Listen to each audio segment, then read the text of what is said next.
Hi, this is Pam Beneke. I farm in the Whitewater Watershed, just a mile off a bit of the north branch of the Whitewater River. I'm the fourth generation to be on this farm. It was owned by my great-grandfather, who passed it on to my grandmother and grandfather, and they passed it on to my dad, who has now, since he's passed away, I've been farming here, and hopefully down the road my kids and grandkids will also be farming. Right now I've got three of my children, two sons and a daughter that are farming with me, and rather than focusing on commodity crops that as has been done in the past, we are focusing more on crops that can be marketed directly to the customer. So we're looking at food crops primarily. We do vegetables and fruit. We milk cows, make cheese. We grow wheat, grind flour, make bread. We do 100% grass-fed beef, and we do some pastured pork. So it's a little bit different twist than what my dad did and happening. And actually, even though Dad went to the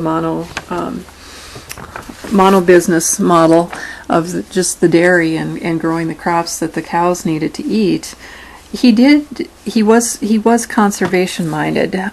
So he converted the fields that had been just your basic square fields that were common until the late 50s into contour strips.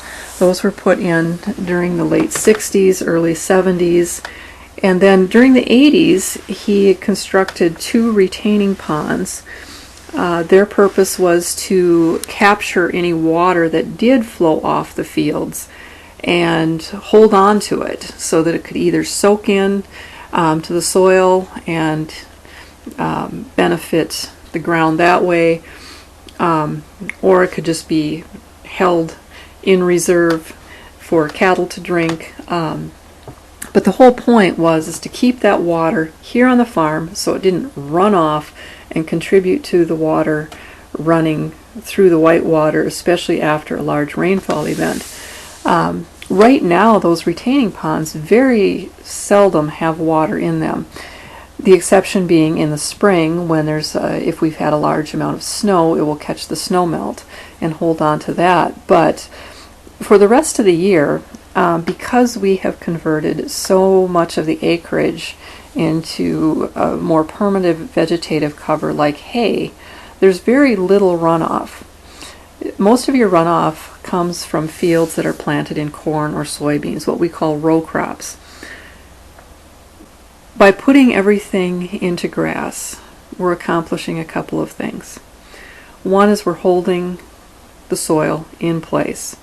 We're allowing those, as the process of those crops growing and then dying over the winter and then growing again, the cycles, the plants themselves are going to add a large amount of organic matter to the soil, which increases fertility. It increases the soil's ability to hold on to water, and it builds a nice base so that we can grow crops without having to use a lot of chemical inputs, chemical fertilizers.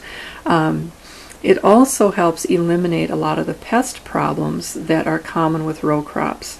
So we don't have to deal with the corn earworm, we don't have to deal with corn borer, we don't have to deal with some of the other problems, the other insect problems. Because we don't have to deal with those problems, we don't have to use chemicals to eliminate those problems.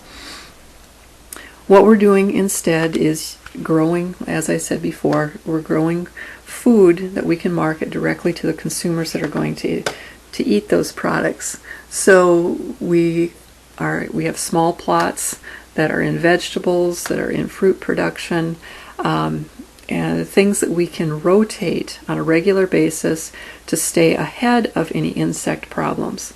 This also, because it's grown on small plots, we can seed down and we can get a good ground cover going. We can till that down.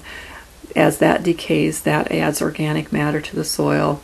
And so we just create a whole cycle here that instead of depleting the soil and requiring the addition of nutrients in order to grow a crop, we're creating soil that can provide its own nutrients for the crop so that we don't have to be putting those inputs in every year. Songbirds. This past summer we had bobwhite quail. I haven't seen those since I was a kid, so it was pretty exciting to see a species come back that I hadn't seen for over 40 years. My personal goal is to get meadowlarks back. When I was a kid, I loved hearing the meadowlarks, and I have not seen a meadowlark on this farm since I moved back here in 2005. So that's my goal. I'll feel like I've achieved some of the things that I have set out to do when we have meadowlarks again. What I'm finding here on my farm is that as you relax the pressure on the land, you see all sorts of really great things happening. I mentioned the wildlife. We see the beneficial insects like the native pollinators coming back. We see a return of snakes. We've had a couple turtles here, which is exciting because this isn't really turtle habitat, but we've had a couple that apparently have been attracted to the ponds. And